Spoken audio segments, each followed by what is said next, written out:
As we walk the cobblestone path that led to the character photo op area, a few teens are going past us in a hurry. Wow, I can't believe she gets to do it. Yeah, Grandma's so lucky. My dad, overhearing this, took his hand tapping the one boy closest to him on the shoulder. Excuse me, is the Grandin ride actually going to be used? Why, yes, sir, and it's my grandma. Wow, a new mascot and a Grandin used all in the same day. What luck. Come on, Viddy, come on, honey, let's go watch. Walking as fast as my dad could, we get to a circle of people around a giant tube. My dad again pushes me on the back forward till we get to the front. There is something there I haven't seen before. Dad, is that a unicorn? I ask. The lady was of small stature in a pinkish dress with lace at the neck and bottom with buttons down the front. Her hair was white. I've never seen someone with white hair before, and very short with curls. But her face also looked like she had been in an accident. It had spots and lines everywhere. As I stared at her, my dad replied to my question. A unicorn, really? No, that's not a unicorn, that's an old soul. You were too young to remember your grandparents on your mother's side. They were disappointing, to say the least, but I bet this one is going to really be a blast. The woman had a metal object full of rust in almost a square shape that seemed to help her walk when she leaned on the handles, as her family gave her hugs. The older boys we met stood very proud. Boy, I hope we get to ride this someday. The other teen nodded, and then there were two younger children who looked to be 5 or 6 maybe, were jumping with joy. Grandma, will you try to make the fireworks go off? No, May, I want the confetti. It's way better, everyone knows that.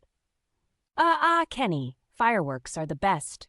They pulled on her dress slightly. The mother looked at the two harshly. Now you two know not to be so rough with Grandma. You might make her fall and get hurt.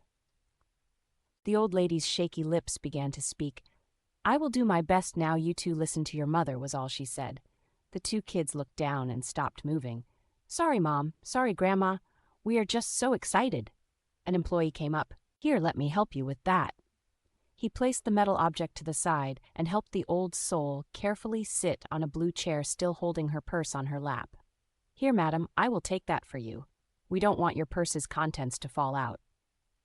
Oh, thank you, young man. Where is my mind? I wouldn't want anyone to get hurt by something falling out of my purse.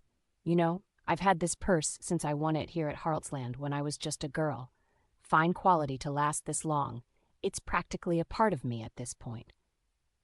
I understand. I'll just leave it in the locker over here for your family to collect at the end of the day. The old soul patted his hand. Such a good young man with such good manners. Thank you, ma'am. Enjoy the ride. The chair was on a moving belt that was paused. After putting the purse in the locker, he turned with his smile. Now, then who wants to push the button? Me, no me, the kids exclaimed loudly, the employee still with a smile on his face. I have an idea. Why don't both of you push the button? On the count of 3, 1, 2, 3. Both kids push a big green button.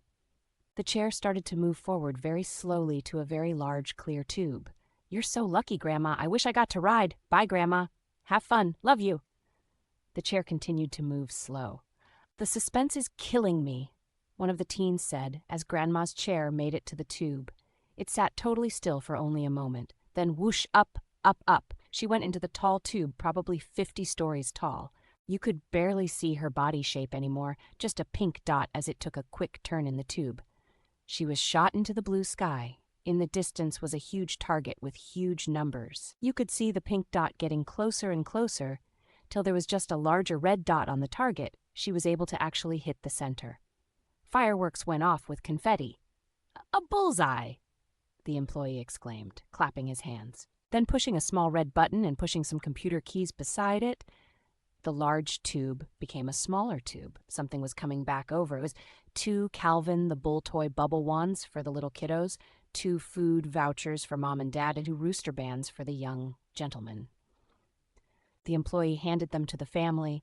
The young men were so excited. Man, Grandma really caught some good air? I told you the airstream is better on a clear day. A windy day would have blown her off target, the other one said. The dad, who had said nothing this whole time, spoke up. I'm going to go get my free rack of ribs. Come on, dear. You boys have fun. The family split up and went amongst the crowd of people. We go to the gaming area of the park that is full of small games to win prizes. There's also a photo op area for Cadoodler and Rainbow.